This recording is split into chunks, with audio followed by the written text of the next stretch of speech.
Albert and the Eadsman by Marriott Edgar. On young Albert Ramsbottom's birthday, his parents asked what he'd like most. He said to see Tower of London and gaze upon Anne Boleyn's ghost. They thought this request were unusual, and at first to refuse were inclined. Til Pa said a trip to Metropolis might broaden the little lad's mind. They took charrybank up to London and got there at 4:45. Then, seeing as pubs wasn't open, they went straight away to the Tower. They didn't think much to the building. 'Tweren't what they'd been led to suppose, and the bad word Tower didn't impress them. They said Blackpool had got one of those. At last Albert found a Beefeater and filled the old chap with alarm by asking for Ghost of Anne Boleyn, as carried her head neath her arm. Said Beefeater, you ought to come Fridays. If it's Ghost of Anne Boleyn you seek, her union now limits her output, and she only gets one walk a week. But he said if it's ghosts that you're after, there's Lady Jane Graves to be seen. She runs about chased by the Eadsman at midnight on Old Tower Green. They waited on Green till near midnight.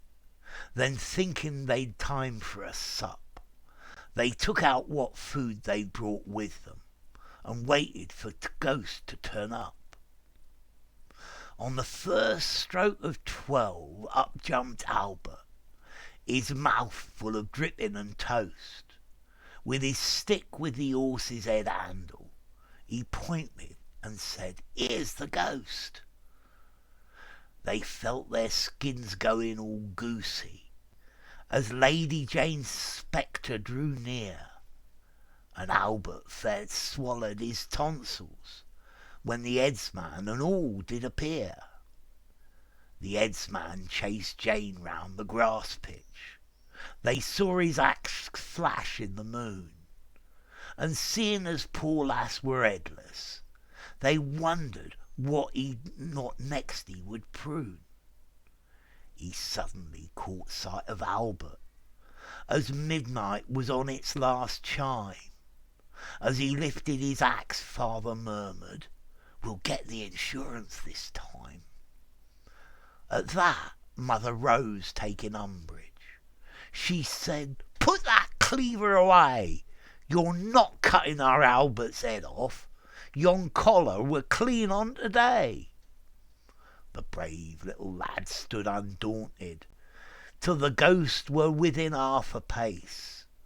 Then, taking the toast he were eating, slapped it dripping side down in his face. 'Twere a proper setback for the Eadsman. He let out one howl of despair. Then, taking his lady friend with him, he disappeared just like that there. When past all the way as they'd vanished, he trembled with fear and looked blue, till Ma went and patted his shoulder and said, "'S all right, lad, we saw it too." Some say 'twere the dripping as done it. From a roast leg of mutton it came, and as the Eadsman had been a Beefeater, they reckoned he'd vanished from shame.